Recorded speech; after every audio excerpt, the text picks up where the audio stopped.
Hello guys, welcome back to my vlog. Guys, ngayon gumagawa ako ng chocolate. Chocolate with biscuit and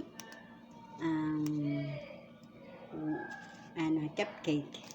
Yan, ito ang cupcake guys. Cupcake and biscuit. Yan ang biscuit guys, yan.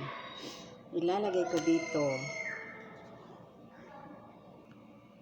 Ayan guys, nilalagyan ko siya ng biscuit, tapos yung cupcake, and then chocolate cupcake. Yan, nilalagay ko siya. Ayan, i-blender ko. Pwede siya sa gimat, sa cake, pwede siya. Blend mo siya.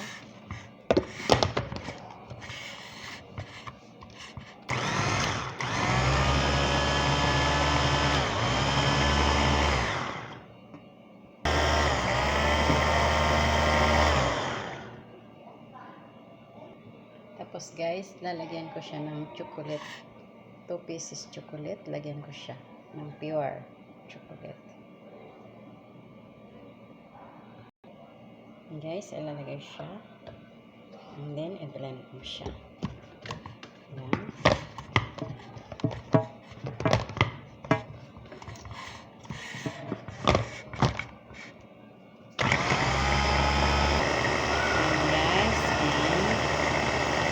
Kaming kalas.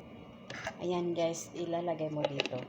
Para pag gusto mong gumamit, ilalagay sa cake, gemat, or anything.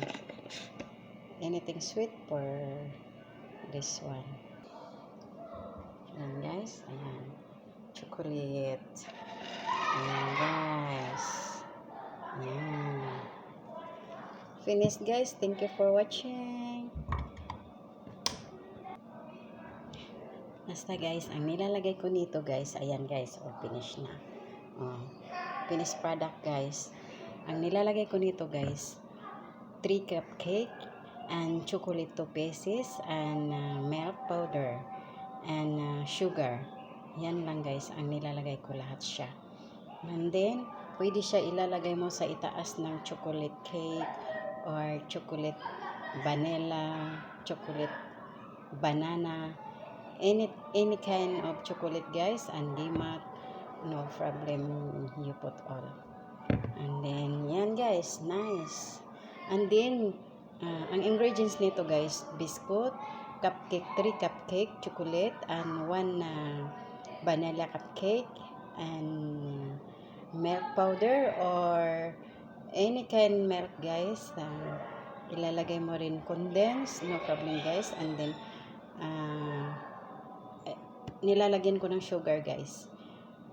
If you want condensed, no more sugar guys. Bye bye guys, thank you for watching. Have a nice day. God bless us all. Bye. Thank you for watching. Please like, share, and comment. Don't forget to like, comment, and share. Thank you so much guys. Bye bye. Have a nice day.